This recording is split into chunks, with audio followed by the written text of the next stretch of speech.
Bonjour à tous, bonjour à toutes. J'ai envie de vous faire écouter le ministre des Sports congolais, Hugo Gwolendele. Dernièrement, il a fait une conférence où il parlait avec la presse et pour annoncer que le Congo se déclarait forfait pour jouer au Niger. Et quand vous allez l'écouter, on va déceler quelques petits points et on va revenir. Écoutez le ministre des Sports. Vous vous souvenez que le stade Alphonse Massamba Débat est resté fermé pendant un bon moment parce que nous avions perdu la bonne qualité de notre pelouse synthétique, et c'est pour cela que l'homologation nous a été retirée par les deux instances qui sont la CAF et la FIFA. Mais initialement prévu ici à Brazzaville 2 matchs pour les éliminatoires de la Coupe du Monde 2026, 2 matchs que le Congo allait jouer ici au stade Alphonse Massamba Débat contre le Niger le 6 juin 2024 et le 11 juin 2024. Le premier contre le Niger, jeudi, et le deuxième contre le Maroc. Le président de la République avait tenu à ce que ces 2 matchs, prévus initialement ici à Brazzaville, se jouent à Brazzaville. C'est pour cela qu'il a pris la décision en un temps record de refaire la pelouse du stade Alphonse Massamba Débat, qui est aujourd'hui en bon état. La pelouse a été importée de la Hollande, transportée par avion, et aujourd'hui, le stade est praticable, constaté par tous. Il s'est posé un problème parce que nos amis du Niger avaient déjà à Kinshasa quelques précurseurs qui étaient arrivés là-bas pour attendre le match. Nous avons bien voulu négocier avec la Fédération du Niger, qui nous a dit que eux, ils ne pouvaient pas prendre une décision en tant que fédération et que c'était au niveau de la hiérarchie supérieure que la décision doit être prise pour délocaliser le match de Kinshasa à Brazzaville.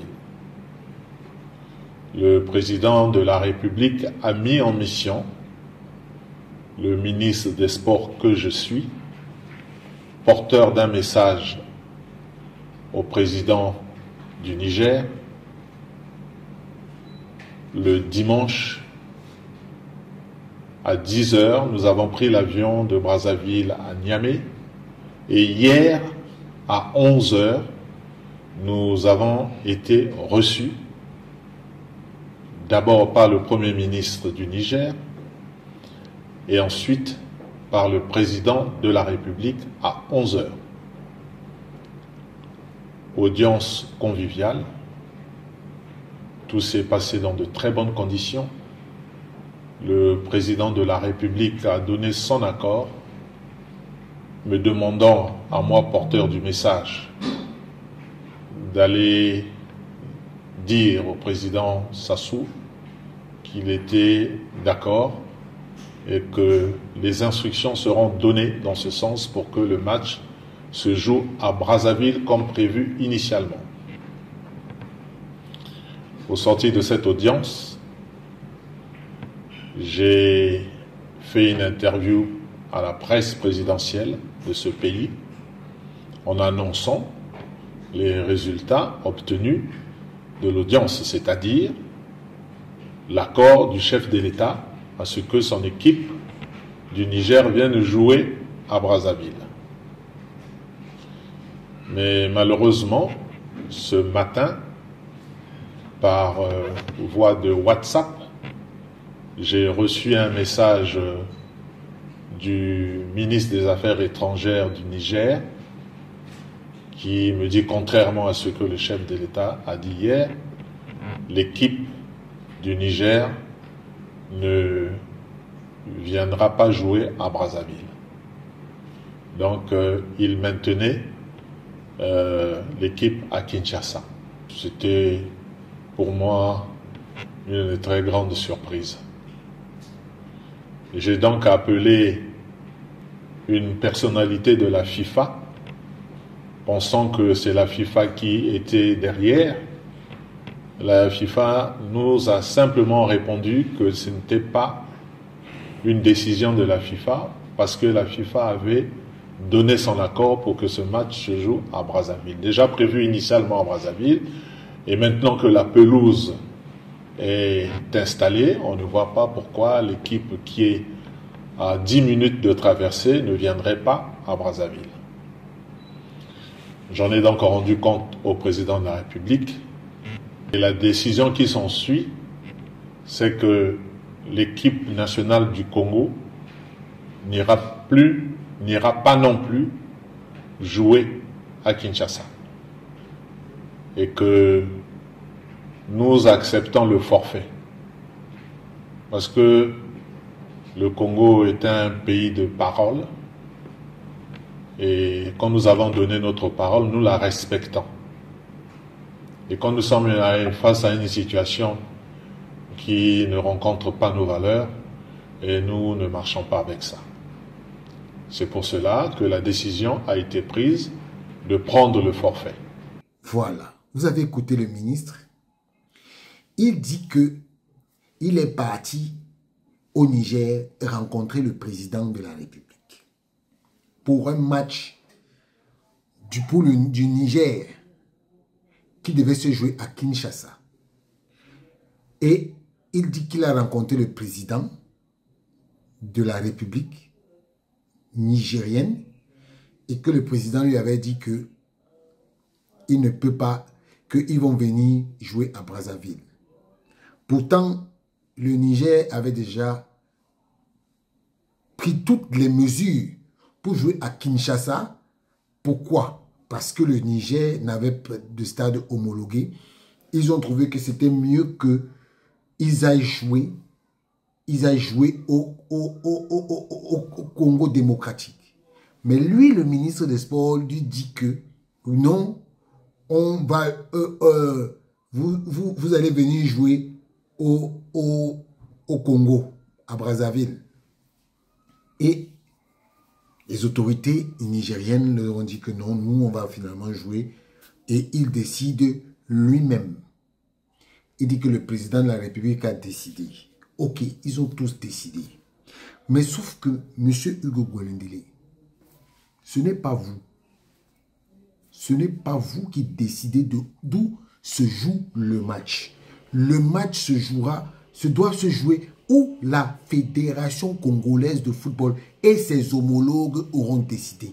Voilà là où vous avez fauté et vous êtes à tort. Vous avez tort plutôt. Parce que, de quel droit, monsieur le ministre des Sports congolais, vous n'êtes pas président de fédération. Ce sont les présidents de fédération qui s'arrangent entre eux, entre collègues, pour organiser un match. Depuis quand un ministre des Sports organise les matchs pour les sélections? Et c'est vous qui décidez que vous allez faire le forfait. Mais vous-même, vous êtes en porte-à-faux avec les lois et règlements de la FIFA. De quel droit vous appelez les gens de la FIFA et vous traversez le président de la fédération? Mais vous voyez pourquoi aujourd'hui la FIFA est obligée de vous sanctionner, est obligée de vous suspendre parce que vous outrepassez tout le temps vos prérogatives. Ce ne sont pas vos prérogatives d'être là au four et au moulin. Si vous voulez être président de la FECOFOOT, monsieur le ministre, déposez votre candidature. Parce que quand vous partez voir les gens de la FIFA, ce n'est pas de votre ressort. Vous avez un président de fédération qui est l'organe technique pour organiser le match. Mais comme apparemment le Congo, c'est votre précaré, c'est votre terre, c'est vous qui avez le Congo, et quand vous respirez, les autres doivent inspirer. C'est ça. Voilà pourquoi on vous a sanctionné. Et je dis que la FIFA, apparemment, vous voulez faire le dur. Votre premier ministre a appelé les gens de la FIFA. Maintenant, ce n'est plus à votre niveau. Ce n'est plus à votre niveau. Maintenant, c'est à un autre niveau. Apprenez à respecter vos prérogatives, monsieur le ministre. Vous n'êtes pas ministre du football. Si vous êtes ministre du football, dites au président de la République que non, on doit faire un ministère simplement pour le football. Parce que il ne faut pas outrepasser vos prérogatives. Et c'est ça le mal de nos dirigeants en Afrique centrale. Le ministre des Sports camerounais a les mêmes attitudes que vous. C'est la sorcellerie. Le ministre centrafricain, il a les mêmes attitudes que vous. C'est la sorcellerie. Vous croyez que les fédérations là, vous êtes la tutelle administrative. Parce que toutes ces fédérations-là sont des associations de droit privé. Et vous n'avez pas le droit de mettre. C'est pour ça que la FIFA parle de vous en termes de tiers. Parce que vous êtes des tiers. Vous ne faites pas... si vous mettez l'argent dans le football là, ok, ce sera entre vous et la fédération. Et quand c'est au niveau international, monsieur le ministre, c'est le président de la FECOFOOT qui est habilité à faire des choses. Ce n'est pas vous. Ne vous trompez pas. Respectez les prérogatives de chacun. Respectez les prérogatives de chacun. Parce que là, vous outrepassez vos prérogatives. Et ce n'est plus normal. Ce n'est plus normal. Et quand vous regardez même les gens dans la salle, vous voyez vous-même que les gens ne vous regardaient même pas. Le président de la fédération était là, il ne vous regardait même pas en face. Parce que lui-même, il n'était pas d'accord avec la situation. De quel droit, vous, le ministre des Sports, vous venez déclarer un match forfait? C'est de votre prérogative? C'est vous qui annoncez ça? Mais justement, voilà pourquoi vous vous êtes permis d'aller monter les membres du comité exécutif pour venir créer la pagaille. Ça va vous servir à quoi? Ça va vous servir à quoi? Donc, c'est votre gueule, c'est vous seulement qui devait exister dans le sport congolais. Il faut arrêter. Il faut arrêter. En tout cas, moi-même, j'ai parlé avec les gens de la FIFA et je leur ai dit que si le Congo, même 2 ans, 3 ans, 4 ans, oui, on va vous montrer que ce n'est pas vous qui décidez. Ce n'est pas vous qui décidez. Ciao.